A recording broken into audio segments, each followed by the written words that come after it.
অভাবে আছেন, ইস্তেগফার বাড়ান। অসুস্থতায় আছেন, ইস্তেগফার বাড়ান। ছেলে কষ্টে আছে, ইস্তেগফার বাড়ান। মেয়েটা অসুবিধায় আছে, ইস্তেগফার বাড়ান। ছেলেটাকে বিদেশে পাঠাবেন, তো ইস্তেগফার বাড়ান। বিদেশে আছে একামা হচ্ছে না, তো ইস্তেগফার বাড়ান। বিদেশে আছে কাগজপত্র হচ্ছে না, তো একামা বাড়ান, ইস্তেগফার বাড়ান। মেয়েটা শ্বশুর বাড়িতে কষ্ট পাচ্ছে, তো আপনি ইস্তেগফার বাড়ান। ছেলেটার বিয়ে হচ্ছে না, আপনি ইস্তেগফার বাড়ান। সন্তান হচ্ছে না, তো আপনি ইস্তেগফার বাড়ান। বলেন ইস্তেগফারের মধ্যে আল্লাহ কি কি রেখে দিছে বলেন? আমার জীবনের সমস্ত সমস্যার কারণ আমার গুনাহ, আর সমস্ত সমস্যার সমাধান আমার ইস্তেগফার। তাহলে ইউমাত্তিউকুম মাতান হাসানান, আমি তোমাকে সুন্দর সুন্দর উপকরণ দিয়ে সাজিয়ে দিব। বলেন সুন্দর সুন্দর উপকরণ দিয়ে কি দিব? মাতান হাসানের মধ্যে সুন্দর চেহারাও আছে, মাতান হাসানের মধ্যে সুন্দর জামাও আছে, মাতান হাসানের মধ্যে সুন্দর গাড়িও আছে, মাতান হাসানের মধ্যে সুন্দর বাড়িও আছে, মাতান হাসানের মধ্যে আপনার কল্পনা যেখানে গিয়ে সুন্দর, সেখান থেকে সুন্দর শুরু হবে। এটা যেহেতু রব্বে কালিমের দেওয়া মাতায় হাসান, কি বলছি বলেন? হাসানের বানানে ওয়ালার হাসান, হাসান বানানে ওয়ালার হাসান, এটা হাসান দেনে ওয়ালার হাসান, এটা হাসানের গোডাউনের মালিকের দেওয়া হাসান।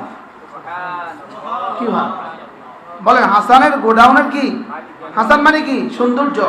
হাসানের কি? গোডাউনের যিনি মালিক তিনি দিবেন হাসান। ওনার কাছে ওনার ফ্যাক্টরিতে টয়োটা ফ্যাক্টরি, এটার মধ্যে 5000 স্টাইলের গাড়ি আছে। তো মালিককে বলছে তাকে সবচেয়ে সুন্দর গাড়িটা দিয়ে দাও।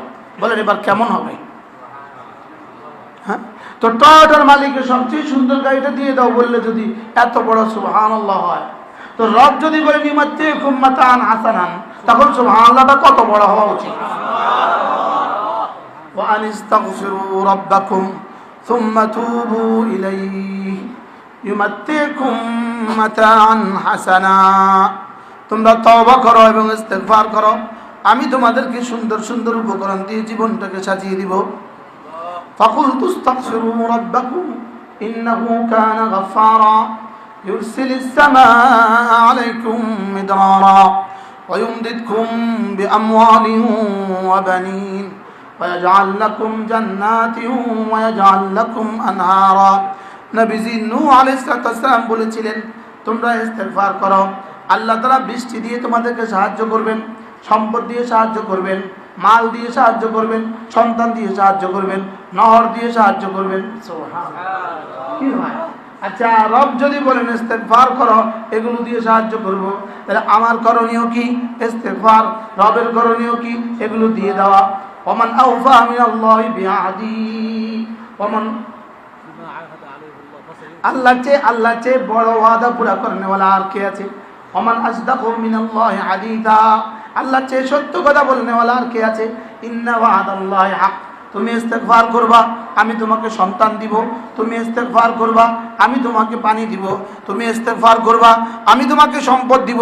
তুমি ইস্তেগফার করবা, আমি তোমাকে বাগ বাগিচা দিয়ে সাহায্য করব। সুবহানাল্লাহ। এবার ইস্তেগফার করব কিভাবে? ইস্তেগফারের প্রথম কালিমা লা ইলাহা ইল্লাল্লাহ, লা ইলাহা ইল্লাল্লাহ, এটা হলো ইস্তেগফারের সবচেয়ে বড় কালিমা। সুবহানাল্লাহ বলেন। বুঝে এটা বুঝে ইস্তেগফারের কালিমা, এটা তো তাওহীদের কালিমা। হ্যাঁ, তাওহীদের কালিমাই ইস্তেগফারের কালিমা। প্রতিটা ইবাদত মিন ওয়াজিন ইবাদত, মিন ওয়াজিন ইস্তেগফার, মিন ওয়াজিন নেকি, মিন ওয়াজিন গুনাহ মাফ। সুবহানাল্লাহ। কি এটা একদিক থেকে নেকি উঠে, আরেক দিক থেকে গুনাহ মাফ হয়ে যায়। এজন্য ইস্তেগফারের প্রথম কালিমা কি? লা ইলাহা ইল্লাল্লাহ, লা ইলাহা ইল্লাল্লাহ। যদি 70 বছর ইহুদিও পড়ে, তার 70 বছর ইহুদিয়তের গুনাহ মাফ। তার শিরকের গুনাহ যদি মাফ হয়, তার কুফরির গুনাহ যদি মাফ হয়, তাহলে আমার কবিরা গুনাহ মাফ হবে না কেন? আমার সগীরা মাফ হবে না কেন? এইজন্য ইস্তেগফারের সবচেয়ে দামি কালিমা কোনটা? লা ইলাহা ইল্লাল্লাহ, লা ইলাহা ইল্লাল্লাহ। এটা মূলত আল্লাহর সাথে চুক্তিপত্র। এটার মূল তর্জমা কি? আল্লাহ, আজকে থেকে আপনার হুকুম ছাড়বো না, আজকে থেকে কোনো গুনাহ করব না। এটার মূল তর্জমা কি বলেন? আজকে থেকে কোনো হুকুম ছাড়বো না, আজকে থেকে কোনো গুনাহ করব না, আজকে থেকে কোনো হুকুম ছাড়বো না, আজকে থেকে কোনো গুনাহ করব না। লা ইলাহা ইল্লাল্লাহ, আল্লাহ আপনার হুকুম মতো চলবো। মুহাম্মাদুর রাসূলুল্লাহ, আল্লাহ আপনার হাবিবের তরিকা মতো চলবো। আল্লাহ, মা বোন বলেন মনে মনে, আল্লাহ আপনার হুকুম মতো চলবো, আপনার হাবিবের সুন্নত মতো চলবো। আবার বলেন, আল্লাহ আপনার হুকুম মতো চলবো, আপনার হাবিবের সুন্নত মতো চলবো। আজকে থেকে ওয়াদা করছি আপনার কোনো হুকুম ছাড়বো না, আপনার হাবিবের কোনো তরিকা ছাড়বো না। আজকে থেকে ওয়াদা করছি আর জীবনে কখনো কোনো গুনাহ করব না। চোখের গুনাহ, কানের গুনাহ, হাতের গুনাহ, পায়ের গুনাহ, লজ্জাস্থানের গুনাহ আর জীবনে কখনো গুনাহ করব না। লা ইলাহা ইল্লাল্লাহ, লা ইলাহা ইল্লাল্লাহ, লা ইলাহা ইল্লাল্লাহ, লা ইলাহা ইল্লাল্লাহ, লা ইলাহা ইল্লাল্লাহ, লা ইলাহা ইল্লাল্লাহ। এটা একদিকে এদিকে ডান কাঁধে জমা করে, আরেকদিকে বাম কাঁধ থেকে মুছে দেয়। সুবহানাল্লাহ। একদিকে এদিকে জমা হয়ে থাকে সবচেয়ে উত্তম হাসানা, মান জা বিল হাসানা, মান জা বিল হাসানা, এটা আফদালুল হাসানাত। সুবহানাল্লাহ। আরেকদিকে এটা আফদালুল মুকাফফিরাত। সুবহানাল্লাহ। সবচেয়ে উত্তম ভাবে গুনাহ মুছে দেয়, সবচেয়ে উত্তম মুছনি। একদিকে সবচেয়ে উত্তমটা জমা করে, আরেকদিকে সবচেয়ে বেশিটা মুছে দেয়। সুবহানাল্লাহ বলবেন না? একদিকে সবচেয়ে কি লাইট দিলে শুধুই আলো হয় না অন্ধকারও মুছে? আরে বলেন, শুধু আলোকিত হয় না অন্ধকারও মুছে? লাইটের কয় কাম? কি আলো দেওয়া, অন্ধকারও বিদূরিত করা। তাহলে তো এবার দুই কাজ, একদিকে শ্রেষ্ঠ নেকি দেওয়া, আরেকদিকে শ্রেষ্ঠ গুনাহ মুছে দেওয়া। কি ভাই, কি ভাই, এটা সবচেয়ে বড় মুকাফফিরাতুল যুনুব, সবচেয়ে বড় গুনাহ মুছনেওয়ালা, গুনাহ মুছে দেনেওয়ালা। বলেন বলেন বলেন কি? লা ইলাহা ইল্লাল্লাহ, লা ইলাহা ইল্লাল্লাহ, লা ইলাহা ইল্লাল্লাহ, লা ইলাহা ইল্লাল্লাহ। এটা শুধু জিকির, শুধু জিকির, এটা শুধু জিকির না, এটা উরওয়াতুন উসকা লান ফিসামা লাহা, এটা হাবলুম মাতিন, এটা আল কাউলুস সাবিত। সুবহানাল্লাহ। কি ভাই, এটা আহাদের কালেমা, এটা ওয়াদার কালেমা। এটা কি? আহাদের কালেমা। বলেন, এটা আহাদের কালেমা, এটা ওয়াদার কালেমা, এটা আল্লাহর সাথে চুক্তির কালেমা, এটা আল্লাহর সাথে চুক্তির কালিমা। এটা আল্লাহর আমাকে রশি দিয়ে বেঁধে দেয়, এটা আল্লাহর সাথে আমাকে বেঁধে দেয়। বলেন বলেন বলেন বলেন, এটা আল্লাহর সাথে আমাকে বেঁধে দেয়, এটা আল্লাহর সাথে আমাকে বেঁধে দেয়, এটা আল্লাহর সাথে আমাকে জুড়ে দেয়। লা ইলাহা ইল্লাল্লাহ, লা ইলাহা ইল্লাল্লাহ। নাই কোনো মাবুদ আল্লাহ ছাড়া, নাই কোনো মাসজুদ আল্লাহ ছাড়া। বাইরের মাইক বন্ধ করে দেন, দূরে যায় না যেন। আশেপাশে মসজিদ তো নাই, কত দূর যায় ভাই? আচ্ছা তাহলে থাক। লা ইলাহা ইল্লাল্লাহ, লা ইলাহা ইল্লাল্লাহ, লা ইলাহা ইল্লাল্লাহ। এর তর্জমা কি? যেন আমি পড়ছি আর বলছি, আল্লাহ আজ থেকে আর নামাজ ছাড়বো না। বলেন, আজ থেকে আর কি? আমি যেন আল্লাহর সাথে চুক্তি করছি, আজকে থেকে আর নামাজ ছাড়বো না, আজকে থেকে আর পর্দা ছাড়বো না, আজকে থেকে আর কোনো গুনাহ করবো না। রমজান মাসে রোজা রাখবো, যাকাত ফরজ হলে যাকাত দিব, হজ ফরজ হলে হজ করব। আপনি যা যা করতে বলেছেন সব আমি করব, যা যা ছাড়তে বলেছেন সব ছেড়ে দিব। সুবহানাল্লাহ। এভাবে পড়েন, লা ইলাহা ইল্লাল্লাহ। দিলে দিলে বলেন আমি চুক্তি নবায়ন করছি, আমি আল্লাহ তাআলার সাথে কৃত ওয়াদাকে নবায়ন করছি, আমি আল্লাহর কোনো হুকুম ছাড়ব না, এই কথাকে আমি নবায়ন করছি, আমি নামাজ পড়বো এই কথাকে আমি সিদ্ধান্ত দিচ্ছি।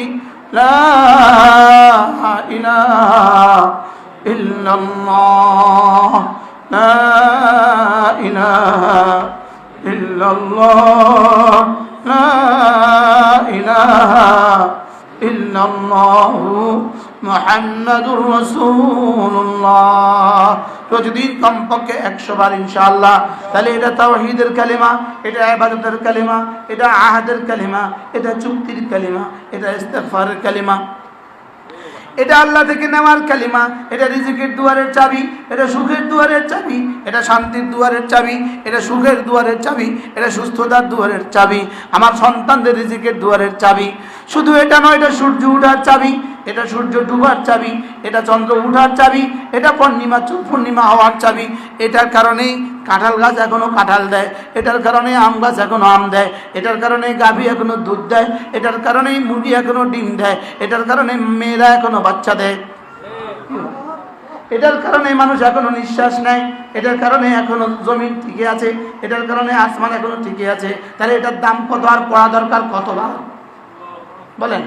লা ইলাহা ইল্লাল্লাহ, লা ইলাহা ইল্লাল্লাহ, লা ইলাহা ইল্লাল্লাহ, লা ইলাহা ইল্লাল্লাহ, লা ইলাহা ইল্লাল্লাহ, লা ইলাহা ইল্লাল্লাহ মুহাম্মাদুর রাসূলুল্লাহ। কতবার পড়া উচিত? শুধু 100 বার না? মেয়েরা আলু 1 কিলো আলু করতে হতে 100 বার পড়তে পারে, 1 কিলো তেলাপিয়া মাছ করতে করতে কিন্তু 100 বার পড়তে পারে।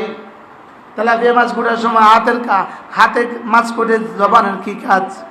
আলু কোটার সময় হাতে তো কাজ করে, জবানে কি কাজ? কাপড় ধোয়ার সময় হাতে তো কাজ করে, জবানে কি কাজ? জবানে কি কাজ? এত সহজ এত দামি, বলেন বলেন বলেন বলেন। সহজ কদ্দুর, এবার দাম কদ্দুর? আসলে কি আমরা বুঝছি? ওলামায়ে উম্মত আমরা কি বুঝছি? আসলে কি আমরা বুঝছি এটা আমার, এটা কি আসলে কি আমি বুঝছি? এটা দিয়ে আল্লাহ আমাকে কি দিতে চান আসলে কি আমি বুঝছি? এটা তো শুধুই আল্লাহ তার সাথে চুক্তি নবায়ন, মিসাকের নবায়ন, বলেন বলেন। আলাস্তু বিরাব্বিনার নবায়ন, মিসাক আকাদাল্লাহু মিসাকাকুম, মিসাকের নবায়ন, আল্লাহ তাআলার চুক্তিপত্রের নবায়ন, বলেন। এজন্য এটা ইয়াকা না'বুদ, এটা তরজমা লা ইলাহা ইল্লাল্লাহ, বলেন না? ইয়াকা না'বুদ, এটার কালিমা লা ইলাহা ইল্লাল্লাহ। ইয়াকা না'বুদ, লা ইলাহা ইল্লাল্লাহ, ওয়া ইয়াকা নাস্তাঈন, লা হাওলা ওয়ালা কুওয়াতা ইল্লা বিল্লাহ। সুবহানাল্লাহ। আর ইয়াকা নাস্তাঈন, লা হাওলা ওয়ালা কুওয়াতা ইল্লা বিল্লাহ, বলেন এটা আমার দুনিয়া, এটা আমার কবর, এটা আমার হাসর, এটা আমার মিজান, এটা আমার ফুলসিরাত, এটা আমার জান্নাত, বলেন। কতবার পড়া দরকার? হ্যাঁ, লা ইলাহা ইল্লাল্লাহ। এটার সাথে যদি আরো 3টা কালিমা মিলিয়ে দেন, ওয়াহদাহু লা শারীকা লা, লাহুল মুলকু ওয়া লাহুল হামদু ওয়া হুয়া আলা কুল্লি শাইইন কাদির। আল্লাহর নবী বলেন আল্লাহ তাআলা 5টা পুরস্কার দিবে। 1 নম্বরে 10টা গোলাম আজাদের নেকি দিয়ে দিবে, 2 নম্বরে 100টা হাসানা দিবে, 3 নম্বরে 100টা সাইয়্যা মুছে দিবে, 4 নম্বরে ওই দিন ওই রাতে শয়তান থেকে বাঁচাবে, 5 নম্বরে আল্লাহ তাআলা হাসরের ময়দানে তোমাকে তুলবেন না, অবশ্যই তুলবেন সবচেয়ে বেশি নেকিওয়ালা। লা ইলাহা ইল্লাল্লাহ ওয়াহদাহু লা শারীকা লাহ, লাহুল মুলকু ওয়া লাহুল হামদু ওয়া হুয়া আলা কুল্লি শাইইন কাদির। এভাবে পড়বো তো ইনশাআল্লাহ। আল্লাহ আমাদের সকলকে তৌফিক দান করেন। আল্লাহ আজকের এই সবকটা আজ জীবনের শেষ দিন পর্যন্ত আদায়ের তৌফিক দান করেন। আল্লাহ তাআলা আমাদের সকলকে কবুল করেন। সুবহানাল্লাহি বিহামদিহি সুবহানাকাল্লাহুম্মা বিহামদিক আশহাদু আল্লা ইলাহা ইল্লা আনতা আস্তাগফিরুকা ওয়া আতুবু ইলাইক। আমাদের এই ছোট্ট মাদ্রাসা, আমরা মেয়েদের জন্য একটা ঘরের কাজ শুরু করছি। আমাদের এই সিলেটের শাহফরান মাদ্রাসা মহিলাদের জন্য একটা ঘরের